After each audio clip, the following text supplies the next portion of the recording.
Hi there.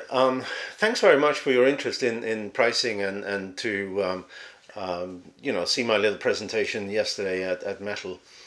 A bunch of people came up to me asking for the deck, so I am going to provide the deck, of course. But since really most of the information lies in my narration, I decided to create this little video of the presentation and be providing that too. So first, a couple of slides on why I got into this field. I've been running a few companies here and in Europe, and in doing so, I did some experiments with pricing.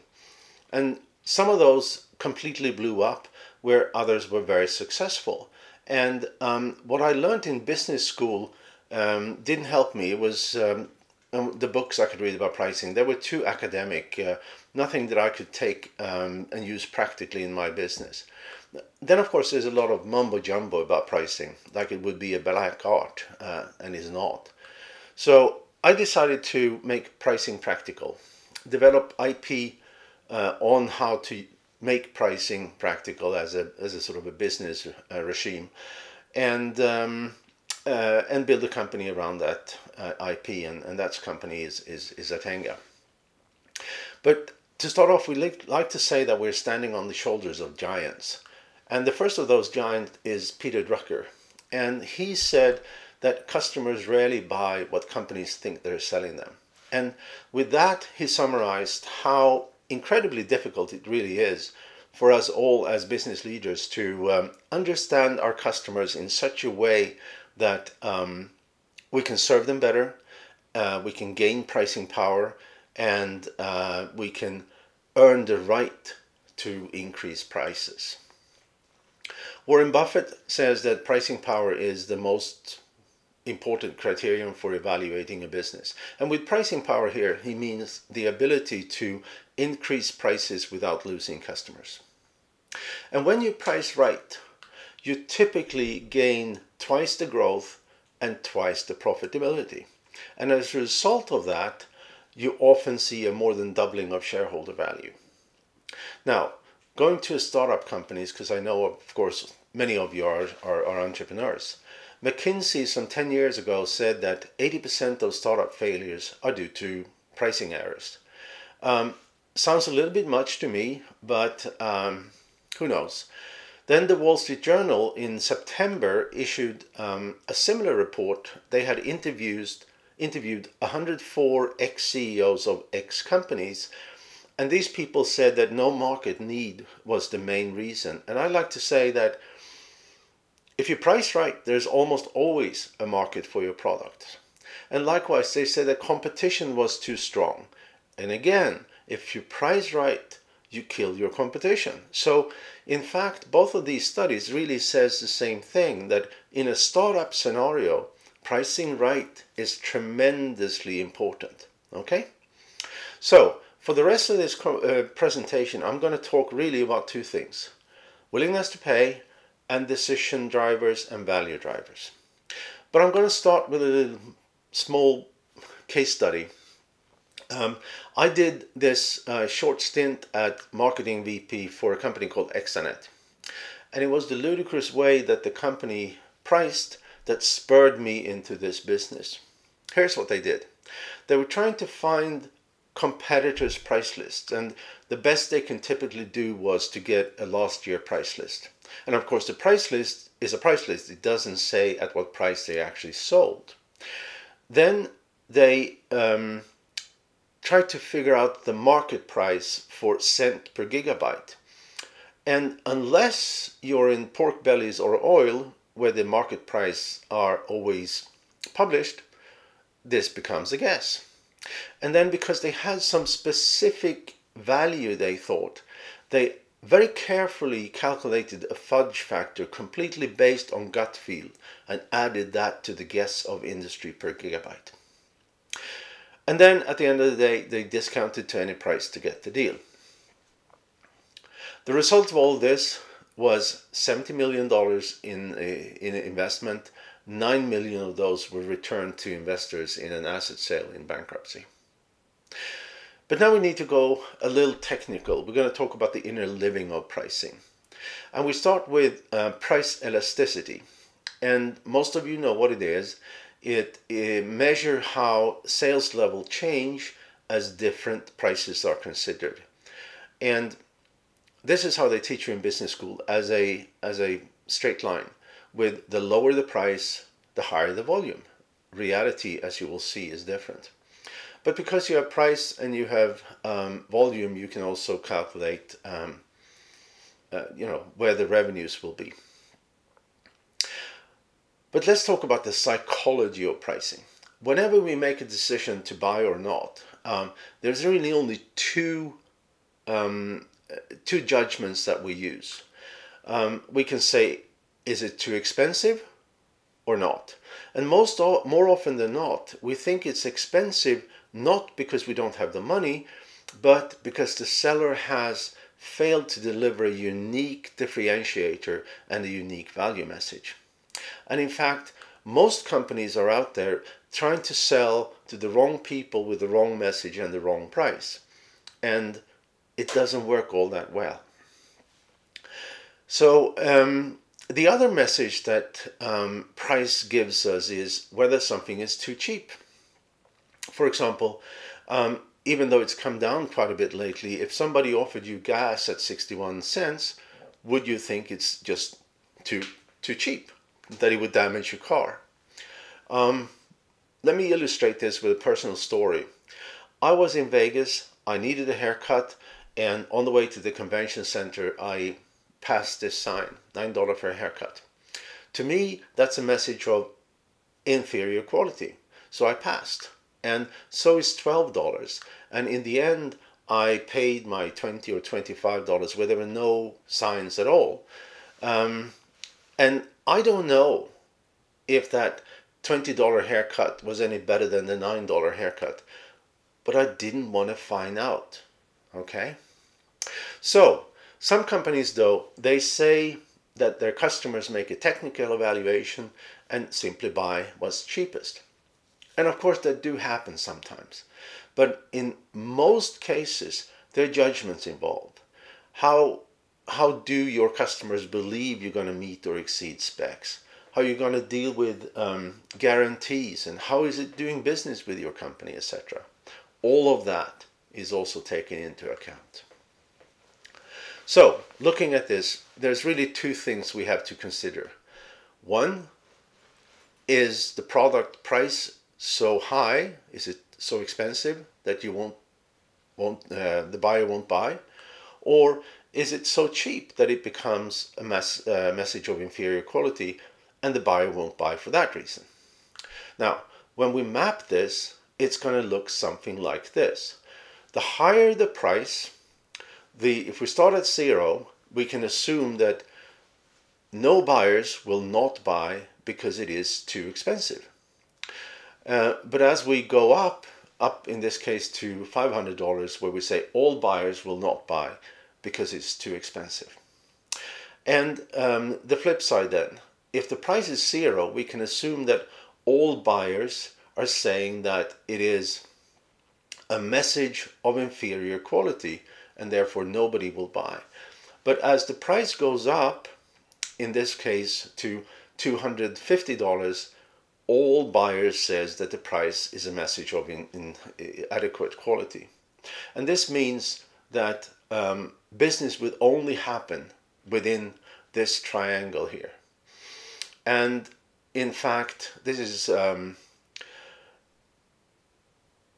where the price is below the price where people say it's affordable, and above the price where buyers say it is no good.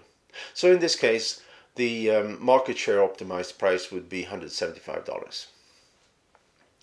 But more on the psychology of pricing. We all know the 99s. But why does it work? Because it do work. Well, it's because when we read a price, the very first digit becomes an anchor. So we actually do not take as much account of what's to the right of that 2. It is the 2 that really matters, and we really truly believe that $2.99 is cheaper than 3. That's how we work. In fact, there are empirical research out there saying that under some circumstances, you can increase customer spend with 20% by pricing on the 99. And one more thing on the psychology, and that is what we call price walls. Price walls are places where a small price change can simply halt your business if you do it in the wrong way. I'm going to illustrate this with this company selling medical instrument trays. And here we see the real demand curve, a little different than what you saw and what is taught in business school. And you see a very clear crest, and to the left of that crest, as prices go down, fewer and fewer potential buyers believe that the quality is going to be adequate. And to the right of that crest, you have the opposite then, that as prices goes up, more and more people can't afford it. And this means that the market share optimized price in this case would be $199. And because we have price and we have volume, we can calculate the revenue curve. And as you can see, it's quite spiky. And when we look at this, we can see that max revenue would come at $299, and max revenue and profit will come at $399. And then we have the dreaded price wall. In this case, if this company would price its product, go from $499 to $500, they will actually lose 2/3 of the revenue. But of course, the opposite is also true. If you go from $500 to $499, they will triple their revenue. So it goes both ways. This particular company was at $650, so not the right place to be. And of course, they were not a market leader in any way. But the fix here is so simple. It's obviously just to lower the price a little bit. But let me talk about drivers. And I want to illustrate this with a CRO. A CRO help biotech companies to manage the clinical trial process and the FDA approval process. So they do process outsourcing. In this case, we measured decision drivers of their customers or their marketplace, but we also measured what they internally thought about their own customers. And what we found was very interesting. I'm going to show you the most and the least important of these decision drivers. The most important driver is therapeutic experience. And we can see here that customer thought this was very important, and the company didn't think it was very important at all. Now, how could that be? Well, it's really very simple, and that is because customers lie. This particular CRO only had one location, and it was very easy as they followed up on all the people they lost business to, for the prospect to say, you're not in the Bay Area, you're not in Virginia, you only have your one location in San Diego, and therefore I'm not going to do business with you. The company couldn't argue with it because it was true, and in most cases it was just a lie of the customer to get them off the phone, to end the conversation, because there was nothing to talk about. So if we then look at therapeutic experience, what are we going to find? Well, first off, this is a measure of the company's management team, what they thought their therapeutic experience are. I know you can't read it, that's not the point. The point is that they had experience of more than 30 different therapeutic areas, but even within the management team, only 3/4 of them knew that they had experience with cancer drugs. or cancer drug development. And only a single person knew that they had experience with fertility and hormone therapy and so forth. And as a result, this generated a tremendous amount of confusion. In the red here, you can see what the customer thought their therapeutic experience was. And a confused customer doesn't buy. He takes his business somewhere else. And this was again because the company was so focused on process, and they didn't think that the actual therapeutic experience was important, because it was the same process no matter what the drug was. Okay? But the fix was very simple. It was to develop service bundles, really just marketing literature and website content, to explain the various services the company had in the context of, different therapeutic areas. So if you were looking for help to go through the FDA approval process or your clinical trial process for pain medication or pain management, you could read how the services specifically was used in your case, even though whether it's pain management or fertility drugs or anything else, the process is the same. The result here was about 25% new business in 9 months, and also a higher willingness to pay, about 12%. So again, how could they be so wrong? Well, it's again that lying customer. Now, not every customer lie every time. Okay, sometimes customers tell the truth, sometimes they lie, but more often than not, they withhold information. And they withhold information because they think that by withholding that information, they will gain some kind of future advantage. And very particularly, they want you to believe that you do not have pricing power. Okay? That you are a commodity, where price is the most important decision driver.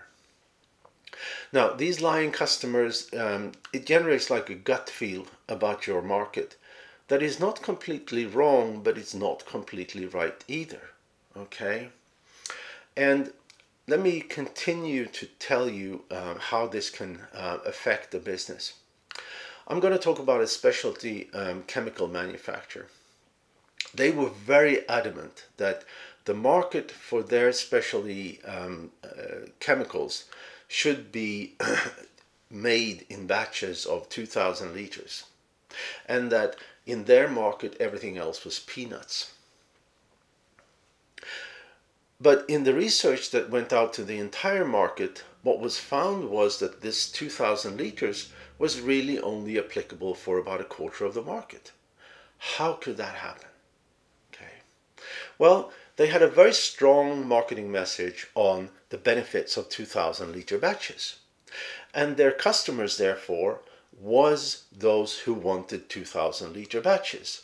And then the company asked their customers all the time what they wanted, and they said 2,000 liter batches, because they were all self-selected. And the company never bothered to reach out to the entire marketplace and find out what they wanted. So as we wrapped up that project, the CEO leaned to the manufacturing VP and said that by next Monday he really wanted to have plans for how they can make other batch sizes. This was, of course, late Friday. But let's talk about some mistakes. Mistakes in pricing and mistakes in marketing and product development and so forth. All right, you don't want to drink from that cup, I can tell you.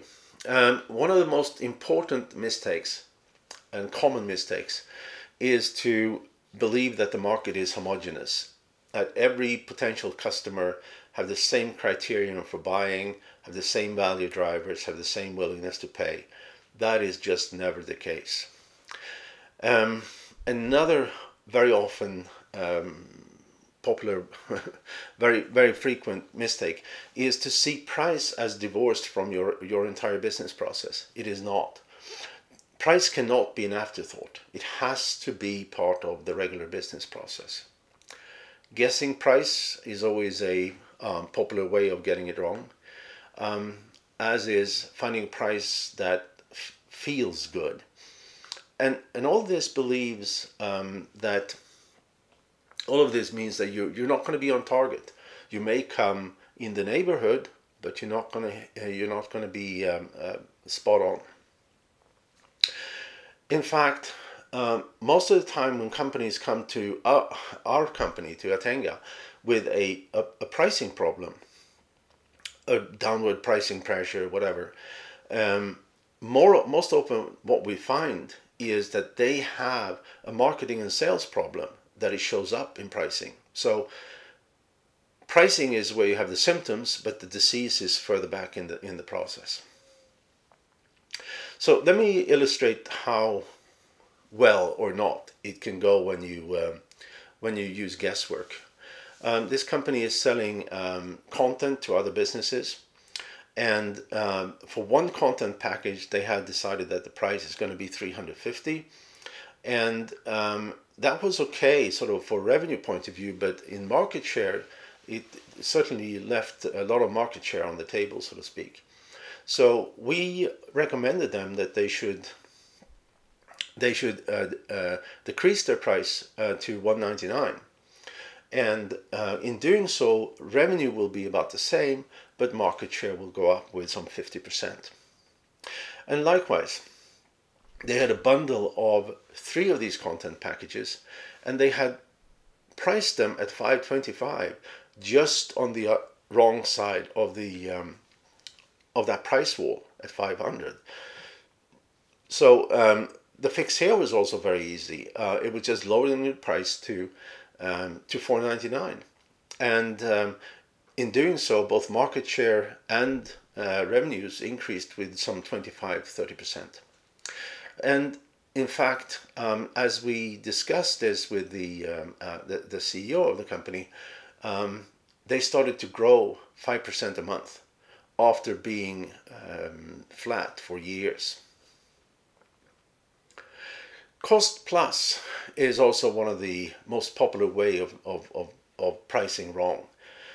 Different industries have different sort of rule of thumb markups, and in this case I just said that cost is 5, and if you add various markups times 1.5 times 2 times 3 times 10, you'll end up somewhere on that curve, but not where you want to be, okay, like you can see here. And let me show you an example on that. This company sells ceiling speakers, 6.5-inch ceiling speakers. Their landed cost was $25, so they simply doubled it to $50. And as you can see, every time they sold, they left an enormous amount of money on the table. And this is what happened when you guess. And again, this market price, which somebody believes is the right thing to do. Market price only works, again, if you're in pork bellies or oil and commodities that where the price is actually published. Otherwise, it is a guess. Targeting a competitor is never a good idea. We did a job for Rainbird, the sprinkler manufacturer, for their golf course division, and for that reason I went to this trade show, and the 2 market leaders in tractors and maintenance equipment are Toro and John Deere, and they had big slick booths. They looked very professional, and across the aisle there was this no-name company. They didn't have a booth. There was just floor space and these machines. Their salespeople looked like they'd been sleeping in their cars, and it was very, very unprofessional. So eventually I managed to navigate my way to the owner of the company. I asked him, how do you price? And he said, he pointed across the aisle towards Toro, and he said, just like them, but 20% cheaper. And if you do, you're never going to have the resource to do anything right in your company. You're never going to have a resource to innovate. You're never going to have resource to market yourself properly, and so forth. It's not a good idea to price against a competitor. So, since all of these mistakes generates inferior business results, what is the better what is the better way? Well, we call it a deep dive into a marketplace and to measure perceptions, drivers, and willingness to pay. And that dive needs to be anonymous, because if it's not anonymous, we have a situation where clients, customers, they all lie again. They may say things that they think you want to hear, and they would withhold information.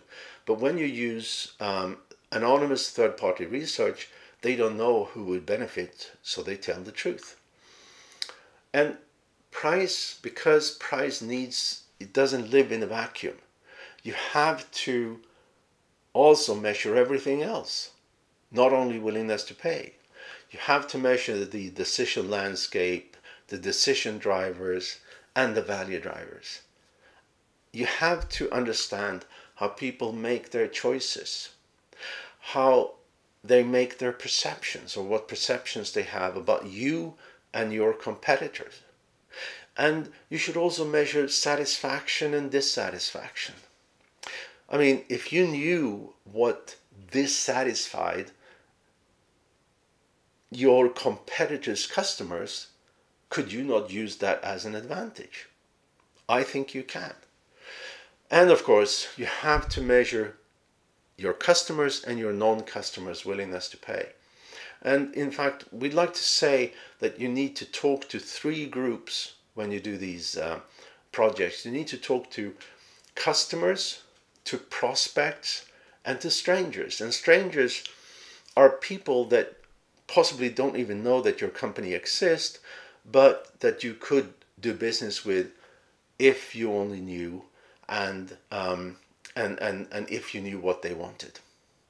And all of this leads your company to differentiate.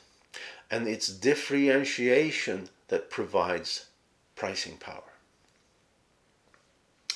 Let me show you another short example on pricing power.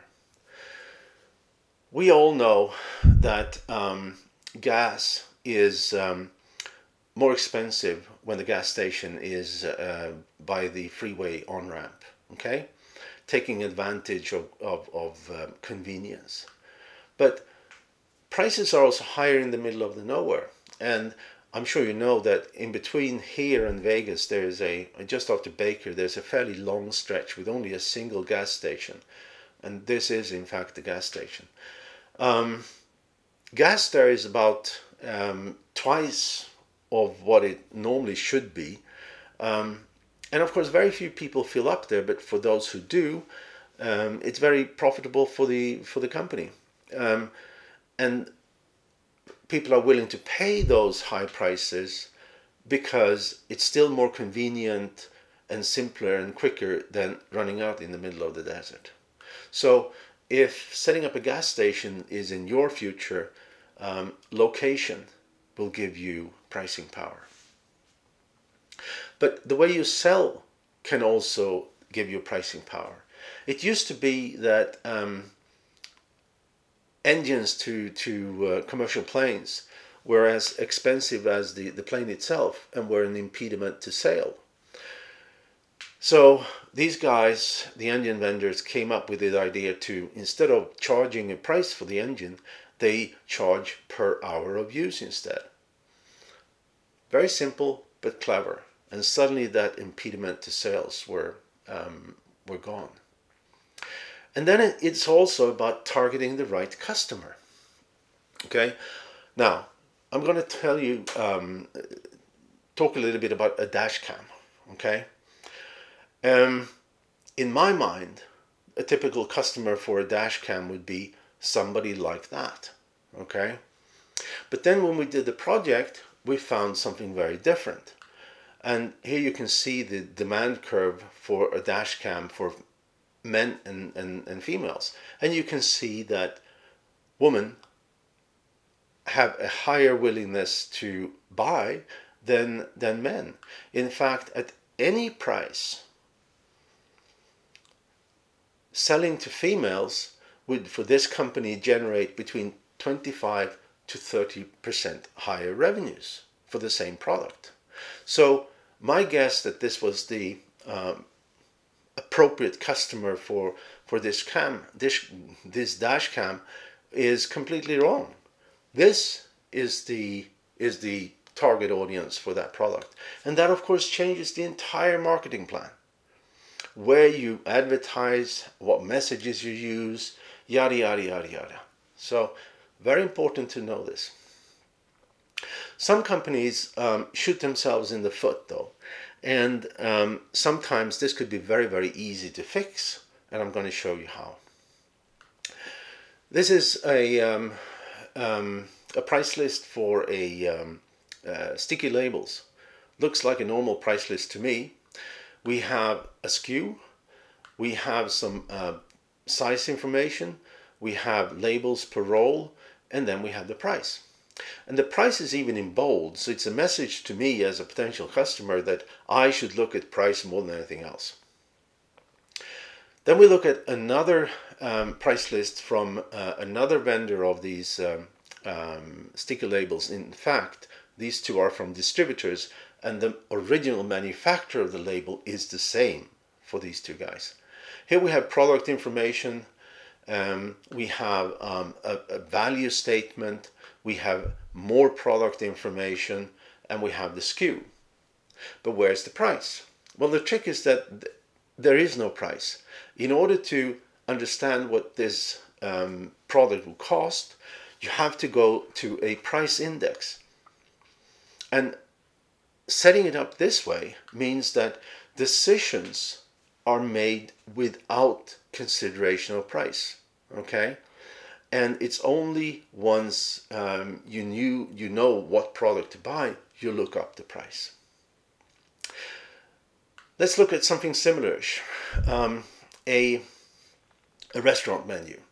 Here you can see the prices are neatly lined up, so it's very easy for you to make your decision partly based on price, partly based on what you actually want to eat. Here we even have prices, the items are in price order, making the choice for you even easier if you want to buy on price. Compare with this menu. Here you can see prices clearly marked if you look for them, but they're not lined up. They're very difficult to compare in the same way as in the first menu. And in these two cases, the menu case and the sticky label case, what it means when you fix this is that you often get somewhere between a couple of percent, maybe even up to 5% incremental revenue. And this, of course, compounds year after year and is going to make a huge difference for a company. But another story. I was sitting with the pricing VP of about $1 billion manufacturing company. The phone rang. He picked up. He gestured me to stay. And I could hear it was a discussion about a target. Once he was done, he turned to me and he said, it was my CEO, and we discussed the pricing target for next year. And we agreed on 28 million. So the lesson learned here is that this company had a person with staff solely responsible for price, and solely responsible for adding 3% revenue as pure profit every year through pricing actions. Now, few of you runs billion-dollar companies, but the same goes whether you are $1 billion or where you're just starting out and have a couple of 100,000. And that is that you have to spend time on pricing. You have to spend as much time on pricing as you do on cost cutting and as you do on trying to get more sales. Because you will make money that way. And because these compounds year after year, you will get more money to market yourself, to become more competitive, to increase your shareholder value. Okay?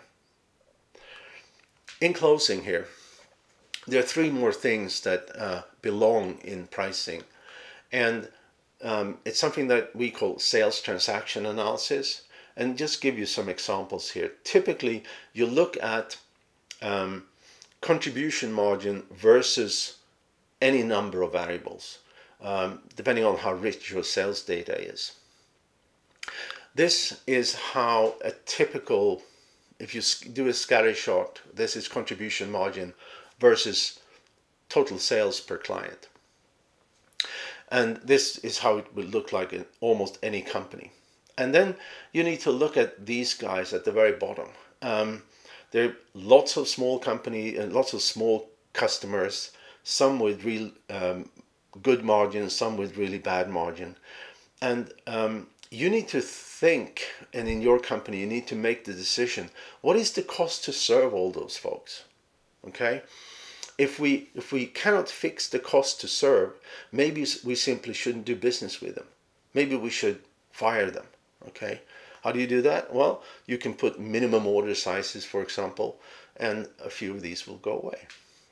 Some of these clients may be strategic, and you want to retain them. But you need to have the data in order to ask those questions.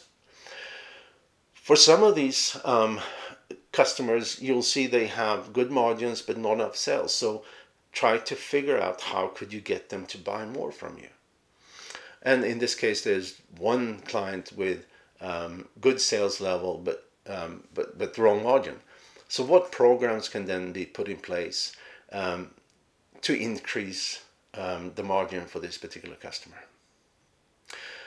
If you look at the same thing for, say, in this case, manufacturers' reps, you have a bunch that are low margin, low sales. Again, same question. What is the cost to serve? Are some of these strategic? Are some new? Can they be trained? Can they be encouraged? Or do you need to fire some of them? And some of them are sort of doing good on margin side, but don't sell to the right potential. What can you do to increase their sales? Just a couple of examples. Typically, you may look at 30, 40 variables, and typically 5, 6, 7 of them really make a difference. Sales process. Now, you've done one of these programs. You've measured the perceptions, the value drivers, decision drivers, willingness to pay. Now, that needs to be turned into a better sales process. Okay? A better sales process where salespeople better know how to prep for each customer interaction, how they can control the conversation so they are in charge and not the customer, and how they can close the deal with no discounts. Okay? Which is possible.